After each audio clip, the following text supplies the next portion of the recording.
A Course in Miracles, text, Chapter 4, The Root of All Evil, Section 2, Right Teaching and Right Learning. We have spoken of many different human symptoms, and at this level, there is almost endless variation. There is, however, only one cause of all of them. The authority problem is the root of all evil.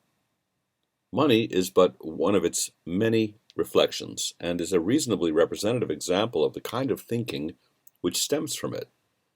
The idea of buying and selling implies precisely the kind of exchange that the soul cannot understand at all, because its supply is always abundant, and all its demands are fully met.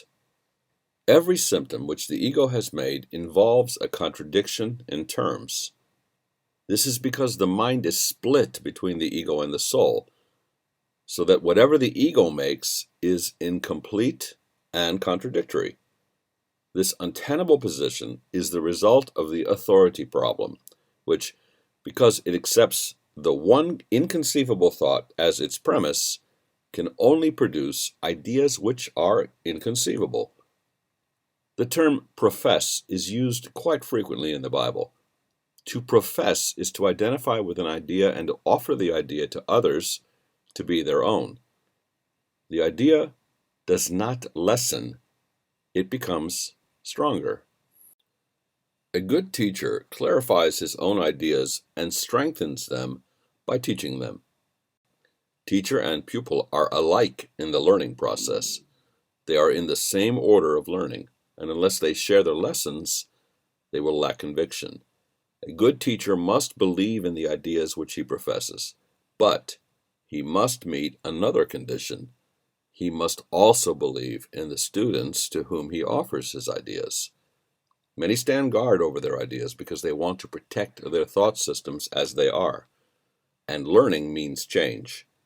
Change is always fearful to the separated ones because they cannot conceive of it as a change towards healing the separation.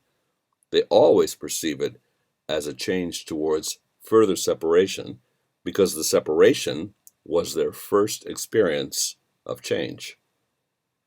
You believe that if you allow no change to enter into your ego, your soul will find peace.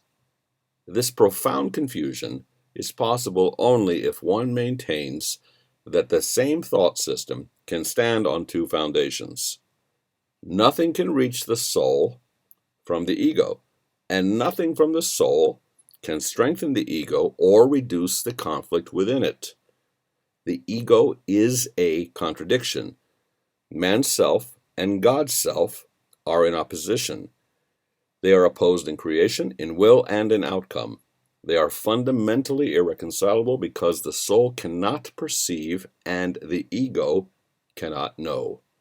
They are therefore not in communication and can never be in communication. Nevertheless, the ego can learn because its maker can be misguided, but cannot make the totally lifeless out of the life given. The soul need not be taught, but the ego must. The ultimate reason why learning is perceived as frightening is because learning does lead to the relinquishment, not destruction, of the ego to the light of the soul. This is the change the ego must fear because it does not share my charity. My lesson was like yours, and because I learned it, I can teach it. I never attack your egos, but I do try to teach you how their thought systems arose. When I remind you of your true creation, your egos cannot but respond with fear. Teaching and learning are your greatest strengths now, because you must change your mind and help others change theirs. It is pointless to refuse to tolerate change because you believe you can demonstrate that by doing so the separation has not occurred. The dreamer who doubts the reality of his dream while he is still dreaming is not really healing the level split. You have dreamed of a separated ego, and you have believed in a world which rests upon it. This is very real to you. You cannot undo this by doing nothing and not changing. If you are willing to renounce the role of guardians of your thought systems and open them to me, I will correct them very gently and lead you home. Every good teacher hopes to give his students so much of his own thinking that they will one day no longer need him. This is the one real goal of the parent, teacher, and therapist. This goal will not be achieved by those who believe that they will lose their child or pupil or patient if they succeed. It is impossible to convince the ego of this because it goes against all of its own laws. But remember that laws are set up to protect the continuity of the system in which the lawmaker believes. It is natural enough for the ego to try to protect itself once you have made it. But it is not natural for you to want to obey its laws unless you believe in them. The ego cannot make this choice because of the nature of its origin. You can because of the nature of yours. Egos can clash in any situation, but souls cannot clash at all. If you perceive a teacher as merely a larger ego, you will be afraid because to enlarge an ego is to increase separation anxiety.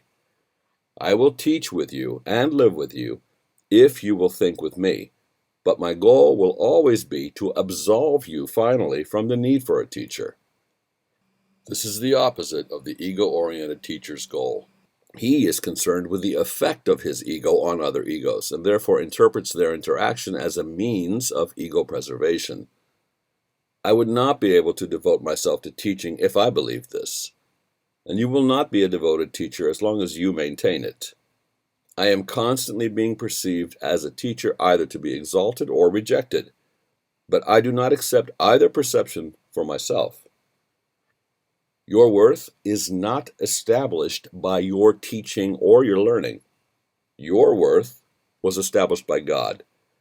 As long as you dispute this, everything you do will be fearful, particularly any situation which lends itself to the superiority-inferiority fallacy. Teachers must be patient and repeat their lessons until they are learned. I am willing to do this because I have no right to set your learning limits for you. Once again, nothing you do or think or wish or make is necessary to establish your worth. This point is not debatable except in delusions. Your ego is never at stake because God did not create it. Your soul is never at stake because He did. Any confusion on this point is a delusion, and no form of devotion is possible as long as this delusion lasts. The ego tries to exploit all situations into forms of praise for itself in order to overcome its doubts. It will be doubtful forever, or rather as long as you believe in it. You who made it cannot trust it because you know it is not real. The only sane solution is not to try to change reality, which is indeed a fearful attempt, but to see it as it is. You are part of reality, which stands unchanged beyond the reach of your ego, but within easy reach of your soul. When you are afraid, be still and know that God is real, and you are His beloved Son, in whom He is well pleased. Do not let your ego dispute this, because the ego cannot know what is as far beyond its reach as you are. God is not the author of fear. You are. You have chosen, therefore, to create unlike Him, and you have made fear for yourselves. You are not at peace because you are not fulfilling your function. God gave you a very lofty responsibility which you are not meeting. You know this, and you are afraid. In fact, your egos have chosen to be afraid instead of meeting it. When you awaken, you will not be able to understand this because it is literally incredible. Do not believe the incredible now. Any attempt to increase its believability is merely to postpone the inevitable. The word inevitable is fearful to the ego but joyous to the soul. God is inevitable, and you cannot avoid Him any more than He can avoid you. The ego is afraid of the soul's joy because, once you have experienced it, You will withdraw all protection from the ego and become totally without the investment in fear. Your investment is great now because fear is a witness to the separation, and your ego rejoices when you witness to it. Leave it behind. Do not listen to it, and do not preserve it.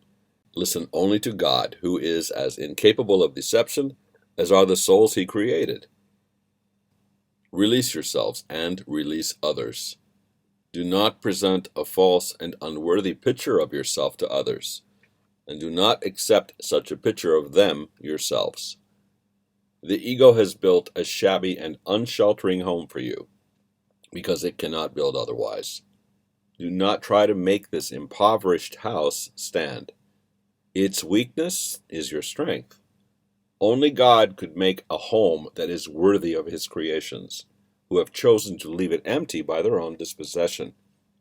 Yet His home will stand forever, and is ready for you when you choose to enter it. Of this you can be wholly certain. God is as incapable of creating the perishable as the ego is of making the eternal. Of your egos, you can do nothing to save yourselves or others, but of your souls you can do everything for the salvation of both. Humility is a lesson for the ego, not for the soul. The soul is beyond humility because it recognizes its radiance and gladly sheds its light everywhere.